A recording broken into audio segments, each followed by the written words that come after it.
हमारा देश भारत जो रहस्यों से भरा है। इस देश की सभ्यता जितनी पुरानी है, लगभग उतनी ही पुरानी यहाँ की मंदिर है। हजारों सालों से मंदिर अपने अंदर कई राज्य छुपाए बैठे हैं। उनमें से एक जगन्नाथपुरी मंदिर, जो ओडिशा के समुद्र तट पर बसा हुआ है, जिसका रहस्य आज तक वैज्ञानिक भी नहीं समझ सके। आज हम इस मंदिर से जुड़े रहस्य के बारे में बताने जा रहे हैं। कहा जाता है, सैकड़ों सालों पहले यह मंदिर रेत में डूबा हुआ था और आने वाले समय में फिर से यह मंदिर समुद्र में समा जाएगा। जब भी यह मंदिर समुद्र में समाहित होगा, ऐसा माना जाता है, उस समय सारी सृष्टि का विनाश हो जाएगा। जब जब इस मंदिर में कोई अशुभ घटना हुई है, तब कोई ना कोई अनहोनी घटना होती है या फिर कोई विपदा आने का संकेत देती है। सन 2019 में आंधी तूफान और भारी बारिश के साथ बिजली का चमकना, मानो ऐसा लगा कि कोई अनहोनी घटना होने वाली है। इसी बीच में मंदिर का ध्वज दीपक से जल गया। इस घटना के बाद कोविड जैसी महामारी आई थी। जिस मंदिर के ऊपर से हवाई जहाज या कोई पक्षी तक नहीं उड़ते हैं, वहां अब 2025 में 13 अप्रैल को एक पक्षी द्वारा झंडे को अपने पंजे में लेकर मंदिर के चारों तरफ चक्कर लगाना, यह भी एक शुभ अशुभ संकेत हो सकता है। लोगों का अलग अलग राय है। अब भविष्य में इसका पता चलेगा कि पक्षी का ध्वज लेकर उड़ना शुभ संकेत था या किसी अनहोनी होने की आहट थी। ऐसी कई घटनाएं हैं जो जगन्नाथ मंदिर में हो रही हैं, जिनका जिक्र रहस्यमयी तरीके से भविष्य मालिका ग्रंथ में भी किया गया है।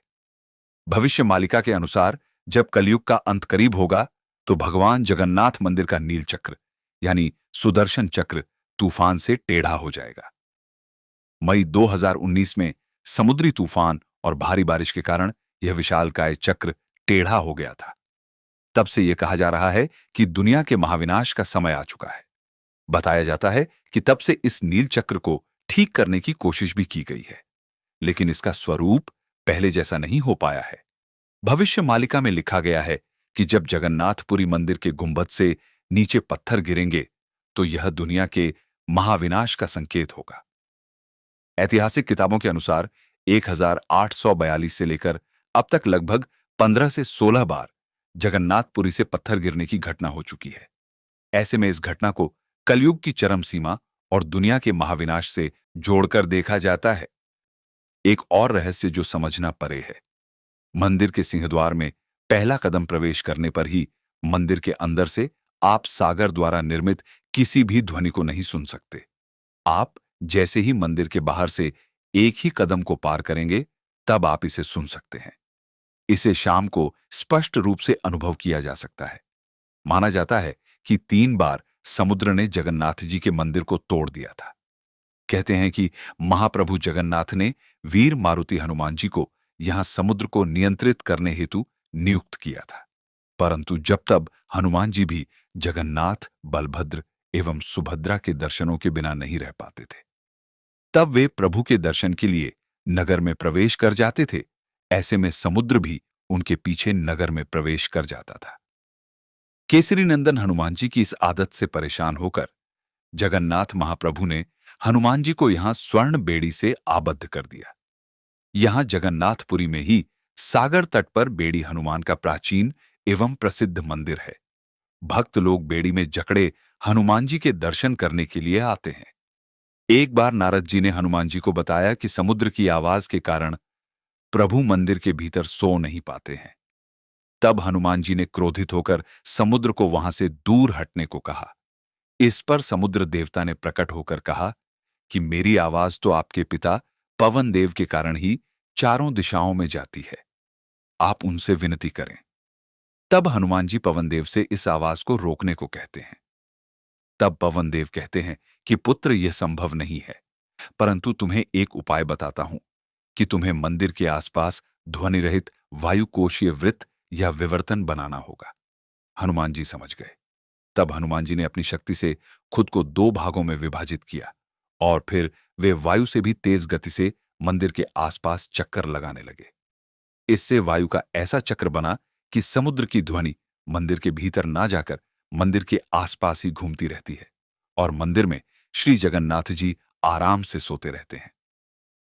प्राचीन काल में भगवान जगन्नाथ ने अपने भक्त को बीमारी की पीड़ा से बचाने के लिए उसके कर्मफल को स्वयं भोगा था।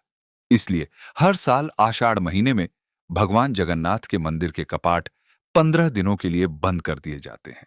ऐसे ही और बहुत सारे रहस्य हैं जो इस मंदिर में छुपा हुआ है।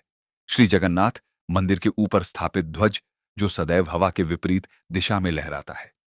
एक और रहस्य, मंदिर गुंबद का जब आप मंदिर के पास खड़े रहकर देखेंगे तो गुंबद का छाया आपको नहीं दिखेगी, जो एक असंभव सी बात है। मुख्य गुंबद की छाया हमेशा अदृश्य ही रहती है। इस मंदिर में बनाने वाली प्रसाद भी रहस्यों से जुड़ा है। मंदिर की रसोई में प्रसाद पकाने के लिए 7 बर्तन एक दूसरे पर रखे जाते हैं और सब कुछ लकड़ी पर ही पकाया जाता है।